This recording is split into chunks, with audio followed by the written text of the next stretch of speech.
Ecosystems are large, often highly complex areas of our environment. In today's video, we will be discussing some of this complexity as it relates to how different aspects of an ecosystem interact with one another. As we discussed in a previous video on ecosystem components, ecosystems are composed of both biotic or living and abiotic or non-living components. Let's start by discussing the abiotic parts of an ecosystem. Sunlight, precipitation, soil composition, temperature, and air currents are all examples of abiotic components that can be found within an ecosystem. While each of these components is important by itself, how they interact with each other also greatly influences their environment. For instance, in places like tropical rainforests, precipitation almost always comes in the form of rain because of the high average temperature. However, in places like temperate forests where temperatures are much more variable, a much wider variety of precipitation types exist.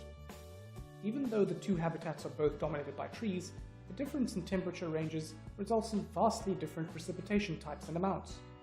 The variation in temperature and precipitation also affects the local wildlife, a biotic component, and helps determine which species can survive in a given ecosystem. The biotic components of an ecosystem also interact with one another, much like the abiotic components.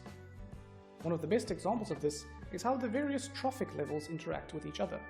A trophic level is how scientists classify animals based on their food preferences. At the lowest trophic level are the herbivores, those animals that primarily eat plants. In the next highest trophic level are the animals that eat the herbivores as well as some plants, known as omnivores. The highest trophic level is the carnivore, and is represented by animals such as wolves, lions, and eagles.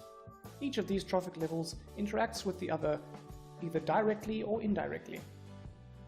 A direct interaction between trophic levels usually takes the form of one organism consuming another, such as when hawks eat mice. An indirect interaction can be a bit harder to see, but often occurs when there is an intermediate step involved between two trophic levels interacting. Using the previous example, berries frequently consumed by mice are able to grow better as a result of the hawks eating those mice.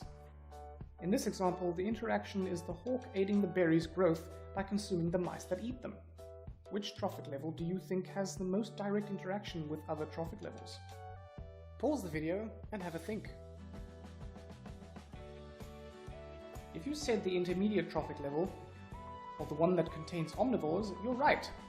Omnivores tend to eat a much wider variety of organisms than either of the other two trophic levels. This variety in their diets leads to them having more direct interactions than other trophic levels.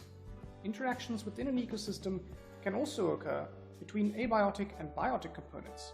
One great example of this is when weather patterns like thunderstorms cause forest fires and alter the habitats of the organisms living within the forests. While not always the case, interactions between ecosystem components are often great catalysts for evolution.